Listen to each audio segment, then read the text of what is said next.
புனித தோமையாரை நோக்கி ஜெபம். பிதாசுதன் பரிசுத்தாவியின் பெயராலே ஆமென்.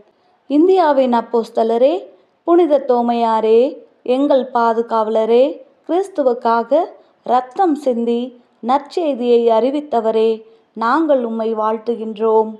எங்கள் இந்திய மண்ணில் விசுவாசத்தை அறிவித்ததற்காக உமக்கு நன்றி செலுத்துகிறோம். என் ஆண்டவரே, என் தேவனே என்று கிறிஸ்துவின் மேல் இருந்த விசுவாசத்தை நீர் அறிக்கையிட்டது போல் நாங்களும் கிறிஸ்துவின் மேல் ஆழ்ந்த பற்று கொள்ளவும் அவரை ஆவலோடு பின்பற்றவும் விசுவாசத்திற்காக உயிரை அளிக்க தயாராயிருக்கவும் உமது பரிந்துரையை நாடுகிறோம்.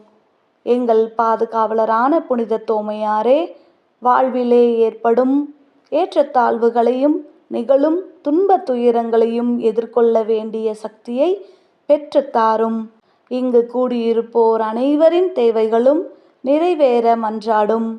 எங்களுக்கு விசுவாச விழிப்புணர்வும் சாட்சிய வாழ்வும் சுடர்விட ஆவியின் வரங்களை பெற்றுத்தாரும்.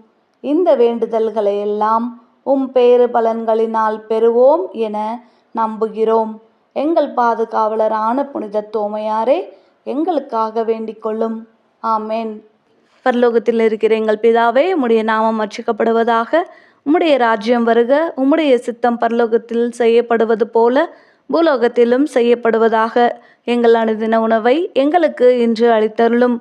எங்களுக்கு தீமை செய்தவர்களை நாங்கள் பொறுப்பது போல எங்கள் பாவங்களை பொறுத்தருளும். எங்களை சோதனையில் விடவிடாதேயும், தீமையிலிருந்து எங்களை இரட்சித்தருளும். ஆமென். அருள் நிறைந்த மரியே வாழ்க. கர்த்தர் உம்முடனே, பெண்களுக்குள் ஆசிர்வதிக்கப்பட்டவள் நீரே. உம்முடைய திருவயிற்றின் கனியாகிய இயேசுவும் ஆசிர்வதிக்கப்பட்டவரே. அச்சிஷ்ட மரியாயே, சர்வேஸ்வருடைய மாதாவே, பாவிகளாக இருக்கிற எங்களுக்காக இப்பொழுதும் எங்கள் மரண நேரத்திலும் வேண்டிக் கொள்ளும். ஆமென். பிதாவுக்கும் சுதனுக்கும் பரிசுத்த ஆவிக்கும் மகிமை உண்டாவதாக. ஆதியில் இருந்தது போல இப்பொழுதும் எப்பொழுதும் என்றென்றும் இருப்பதாக. ஆமென். பிதாசுதன் பரிசுத்த ஆவியின் பெயராலே ஆமென்.